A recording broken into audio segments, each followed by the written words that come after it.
Good morning दोस्तों, junior परिवार UP India में आपका स्वागत है। आज ढेर सारे लोगों का एक क्यूरी था, एक क्वेश्चन था। जितने टीबी के मरीज़ हैं सभी के मन में ये क्वेश्चन रहता है कि हमको कौन कौन सी दवाई दी जा रही है, कितने कितने mg की दी जा रही है, या ये कोर्स कब तक चलेगा। ठीक, तो बहुत लोगों के मन में ढेर सारा डाउट रहता है टीबी के दवाइयों को लेकर। तो आज हम सिर्फ टीबी के दवाइयों के बारे में बात करेंगे। जो भी टीबी के दवाई भारत देश में कहीं भी हो, किसी भी हिस्से में हो, जो खा रहे होंगे बस यही दवाई है, जिसमें से अभी हम आपको शॉर्ट फॉर्म में करके दिखाएंगे। लगभग 10 से 12 दवाइयाँ हैं जो टीबी में चलती हैं, और यही दवाइयाँ आपको ना ऊपर नीचे कुछ कम बेसी करके ना कुछ मैनिपुलेट करके दिया जाता है। जैसी आपकी रिपोर्ट आती है, बलगम की जो रिपोर्ट आती है, ट्रू नाट की, सीबी नाट की, या नेट की, या जीन एक्सपर्ट की, या फर्स्ट लाइन की, या सेकेंड लाइन की। लाइन बोले तो ठीक, लाइव प्रोब ऐसे ना, फर्स्ट ना, ठीक। तो ये सारी चीज़ें जांच पर भी एक बेहतर रिपोर्ट बनाएंगे, और बेहतर एक वीडियो बनाएंगे, जिससे आप समझ पाएंगे कि हमको किस स्टेज पर कौन सी जांच करानी है, कब हमको ट्रू नाट कराना है, कब सीबी नाट कराना है, कब चेस्ट एक्सरे कराना है, या जो चेस्ट के और भी चीज़ें होती हैं उसको कराना है, कब हमको जीन एक्सपर्ट कराना है, कब फर्स्ट लाइन कराना है, कब सेकंड लाइन कराना है, और कब कल्चर कराना है। क्योंकि अक्सर जिनका कोर्स ख़त्म हो गया होगा उनकी कल्चर की जांच जाती है, देखा जाता है कि जो बैक्टीरिया ग्रो कर रहा है कि नहीं कर रहा है। तो जांच पर एक विशेष वीडियो बनाएंगे। आज सिर्फ बात करेंगे टीबी, मतलब टीबी के जो दवाइयाँ चलती हैं, टीबी में जितनी दवाइयाँ चलती हैं, जितना कोर्स चलता है, ये थोड़ा सा 2 टाइप से लिखे बनाए हुए हैं। ये इस हिसाब से कैटेगरी बनाए हुए हैं कि जो दवाइयाँ आप खा रहे होंगे उसी हिसाब से बना दिए हैं कि कौन कौन सी दवाइयाँ आप खा रहे होंगे, आपको समझ में आएगा। तो अब चलिए तो शुरू करते हैं। टीबी की जो फर्स्ट लाइन की दवाई है, इसको कहते हैं फर्स्ट लाइन। इसको क्या बोलते हैं? First line. टीबी की जो फर्स्ट लाइन की दवाइयाँ हैं ना, इसको आप अपने जो प्राइवेट से अगर कर रहे होंगे तो एक्यूरेट 4, एक्यूरेट 3 ऐसे करके कर रहे होंगे। और जो भारत सरकार इस समय जो NTEP की गाइडलाइन है 2024 की, उसको हम FDC कहते हैं। FDC इसका मतलब हुआ कि फिक्स डोज कॉम्बिनेशन। इन दवाइयों को जो मिलता है, आपको मिश्रण मिलता है। तो आज हम उसी पे बात कर लेते हैं। पहला है जो दवाइयाँ हैं आइसोनियाजिड, पहली दवाई है। दूसरी कौन सी दवाई है? रिफेम्पिसिन सी। तीसरी दवाई है पायराजेनामाइड।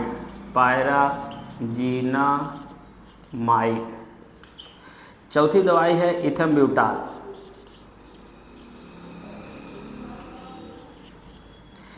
ये पारीडॉक्सिन क्या है? सपोर्टिव दवाई है। तो ये 4 मेन दवाई है टीबी की, ये 4 मेन दवाई है जो आपको FDC 4, FDC 3 मिलता है। जो पहली बार जब किसी को टीबी होती है तो उसको यही दवाइयों का मिश्रण दिया जाता है। कुछ दवाइयाँ जो पहले दिया जाता है, 4 दवाई दी जाती है, 4 ड्रग्स दी जाती है। कितने महीने तक? 2 महीने तक। उसके बाद 3 ड्रग्स दी जाती है। कितने महीने तक? 4 महीने तक। ये जो फर्स्ट लाइन की दवाइयाँ हैं, जनरली अगर पेशेंट कोई सीवियर हालत में नहीं है और कोई गंभीर अवस्था में नहीं है, तो जनरली ये जो दवाइयाँ का कोर्स होता है 6 मंथ होता है। 6 मंथ, जिसमें 2+4 का हो रहता है। ये हो गए कि जो फर्स्ट लाइन की जो आपको फिक्स डोज कॉम्बिनेशन में दवाइयाँ मिलती हैं, आइसोनियाजिड, रिफेम्पिसिन, पायराजेनामाइड, इथेम्ब्यूटाल। आपको ध्यान देना पड़ेगा कि आप ये जो दवाइयाँ चलती हैं कैसे चलती हैं? आपके वजन के हिसाब से चलती हैं। जिस हिसाब से आपका वजन रहता है उस हिसाब से एक ना जो दवाइयाँ हैं उनका mg निकाला जाता है, उस हिसाब से आपको दिया जाता है। कि कब आपको 2 गोली खाना है, कब 4 गोली खाना है, कब 6 गोली खाना है। इस पर एक वीडियो अच्छे से बनाए हुए हैं सिर्फ फर्स्ट लाइन की दवाइयों पर। अगर आपको देखना हो तो नीचे जाकर देख सकते हैं। चलिए अब शुरू, जो ये कब चलता है? प्राइमरी टीबी में। कब चलता है ये? प्राइमरी टीबी में, जिसमें जो जांच होती है, जांच की रिपोर्ट में क्या आता है, आप रिपोर्ट देखेंगे उसमें आएगा MTB डिटेक्टेड, ये जांच की रिपोर्ट में आता है। और जो फिजिशियन होते हैं, जो डॉक्टर होते हैं, आपके चेस्ट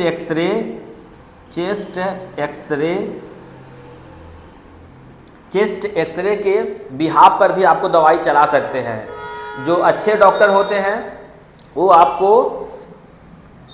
आपकी जो फैमिली हिस्ट्री है कि आपको भूख नहीं लग रही है, जो फैमिली हिस्ट्री, अगर मान लीजिए घर में आपको टीबी है और आपका चेस्ट एक्सरे गड़बड़ है, पहला। दूसरा ये हो गया कि आपको भूख भी कम लग रही है, वजन भी कम हो रहा हो, तो जो आपके फैमिलियर डॉक्टर होंगे, जो फिजिशियन होंगे, वो क्या करेंगे, आपको ये दवाई दे सकते हैं। ठीक, उनको अधिकार है, वो चेस्ट एक्सरे आपका देख लेंगे, आपका फैमिली बैकग्राउंड देख लेंगे, जो आपको लक्षण आ रहे हैं उसको देख लेंगे, उसके हिसाब से भी दे सकते हैं। जरूरी नहीं है कि हमेशा आपको ये ना बलगम की जांच में MTB डिटेक्टेड आए। ठीक, ये तो रहा फर्स्ट लाइन की दवाइयों के बारे में। अब ध्यान से चलिए, अब बहुत ध्यान से आपको समझना पड़ेगा, नहीं तो थोड़ी दिक्कत होगी आपको। अब हम दूसरा चलते हैं, इसको क्या कहते हैं, ये जो था इसको FDC कहते हैं, इसको ये ठीक FDC कहते हैं। अब इसके बाद जो रेजिमिन खाते होंगे, कुछ लोग खाते होंगे, उसको क्या कहते हैं, H मोनोपोली।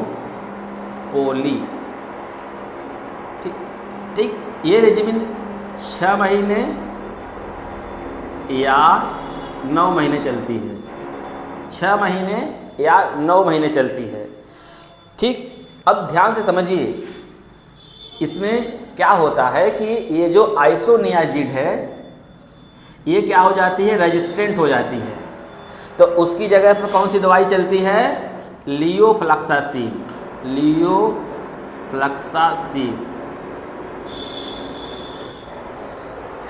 जो जांच होता है उसमें पता चलता है कि आइसोनियाजिड दवाई वो क्या हो गई है, रेजिस्टेंट हो गई है। उसकी जगह पर कौन सी दवाई चलती है, लियोफ्लैक्सासिन। और कोर्स का ड्यूरेशन अभी तो 6 महीने था, या 6 महीने से 9 महीने हो सकता है। ठीक, इसमें कुछ भी हो सकता है, या तो 6 महीने चलेगा या तो 9 महीने चलेगा। तो ये हो गया। और सेम दवाइयाँ चलती हैं, रिफेम्बिसिन, पायराजेनामाइड, ठीक, इथेम्ब्यूटाल। पायरिडॉक्सिन क्या है, सपोर्टिव दवाई है, जो ये सभी मरीजों को चलता है जिनको टीबी की दवाई चलती है, और जिनको शुगर है उनको भी ये दवाई चलती है। ये पेरिफेरल न्यूरोपैथी जो काज करता है दवाइयों की वजह से, उसको कम करने के लिए, रिड्यूस करने के लिए बहुत पोटेंट दवाई है पायरिडॉक्सिन। आप बेनाडॉन 40 खाते होंगे, अगर आपको याद होगा, जो बाहर से मिलता है 40 mg का बेनाडॉन 40। ठीक, उसके बाद फिर आगे चलते हैं थोड़ा सा, और फिर समझने का ये प्रयास करते हैं कि इसमें तो आइसोनियाजिड रेजिस्टेंट था। अब ध्यान से देखिए, ये क्या है, आइसोनियाजिड। ठीक, बीडाकुलिन, इसके बारे में एक अलग से वीडियो बनाएंगे। इस बीडाकुलिन जो सबसे महंगी दवाई है टीबी की। और अब जो नेक्स्ट है वो कौन सा है, सॉर्टर विथ बीडाकुलिन।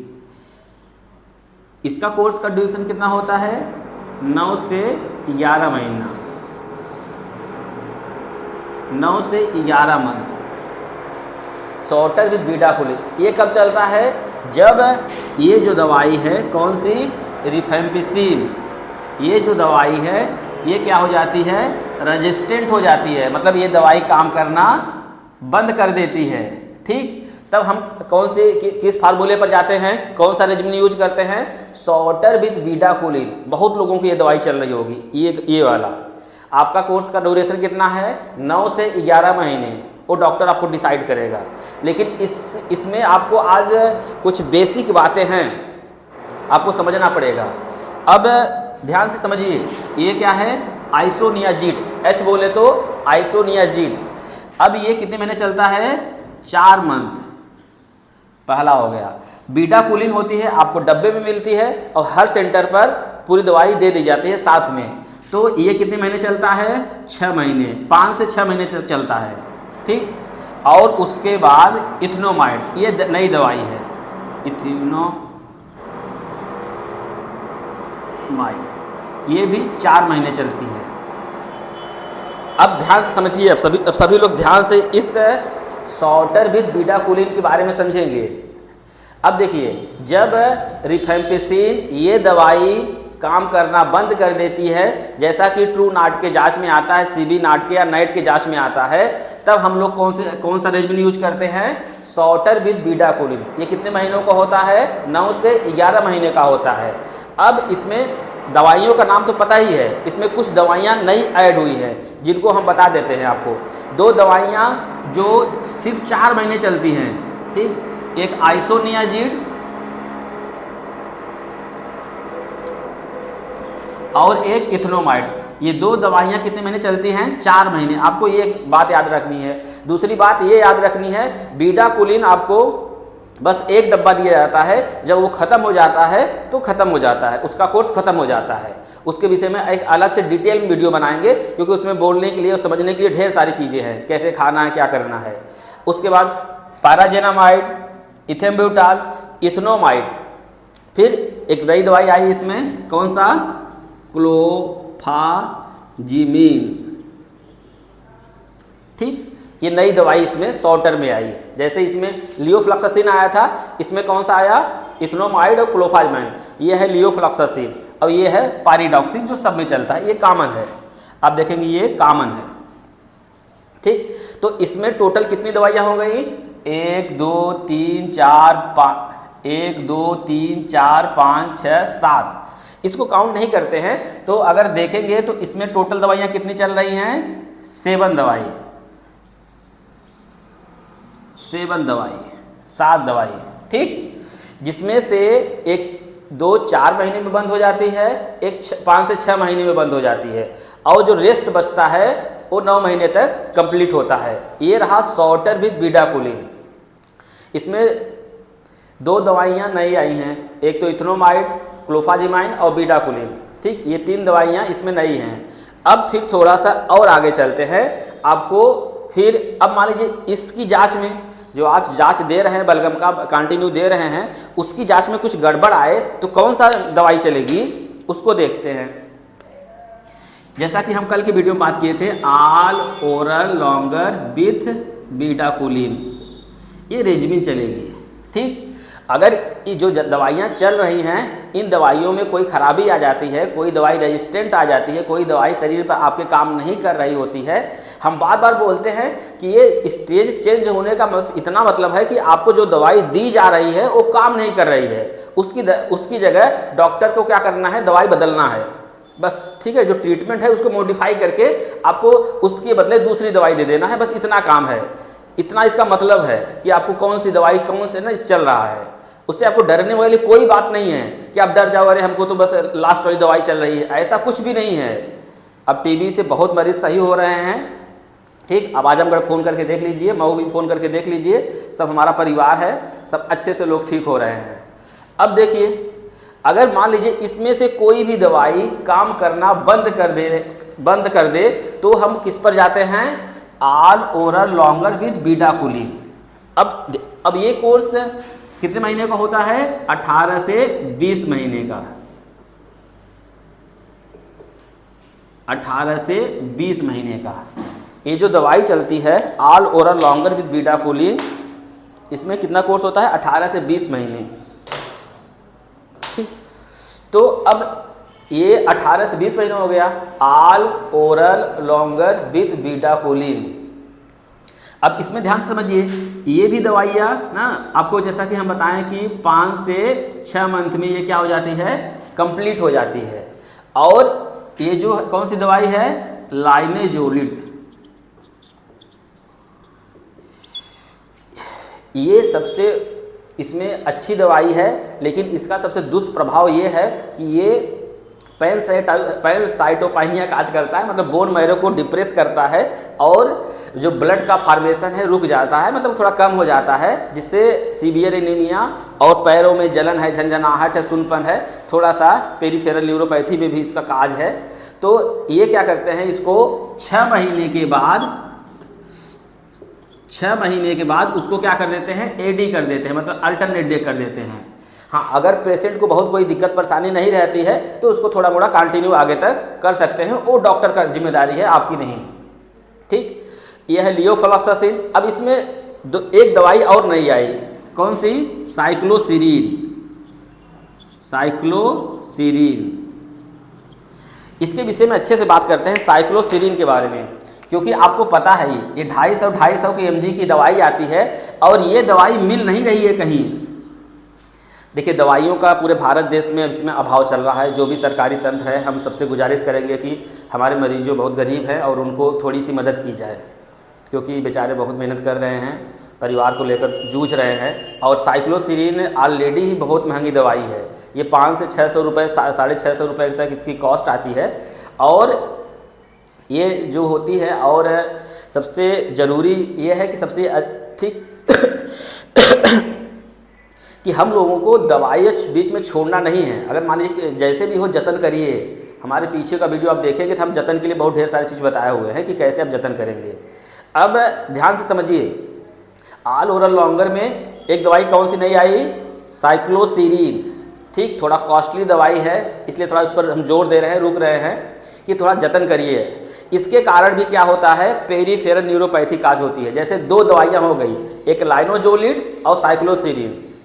इन दोनों दवाइयों के कारण जो आपके पैर में जलन है, झंझनाहट है, सुनपन है, बहुत ज़्यादा होता है। ठीक, रात सुबह जैसे उठते हैं दिक्कत होती है, रात में ज़्यादा पता चलता है, ये सब को होता है। जितने भी मरीज ना ऑल ओवर लॉन्गर पर हैं या जितने मरीज टीबी की दवाई खा रहे हैं, सबको दिक्कत होती है। इस पर एक अलग से वीडियो बनाएंगे, पहले आज दवाइयों पर चर्चा कर लेते हैं। अब ये कोर्स 18 से 20 महीने चलेगा, जिसमें बीडाकुलिन हो गया, लाइनोजोलिड हो गया, लियोफ्लॉक्सासिन हो गया, साइक्लोसीरीन हो गया, क्लोफाजिमीन, यहाँ लिखे हुए हैं क्लोफाजिमीन, और पीडीएक्स मतलब कि पायरिडॉक्सिन। अब ये जो पायरिडॉक्सिन है सभी में कॉमन है, तो ये दवाइयों में नहीं आता, ये दवाई तो ये सभी में क्या है, कॉमन है पायरिडॉक्सिन। ठीक, ये दवाइयों में नहीं आता।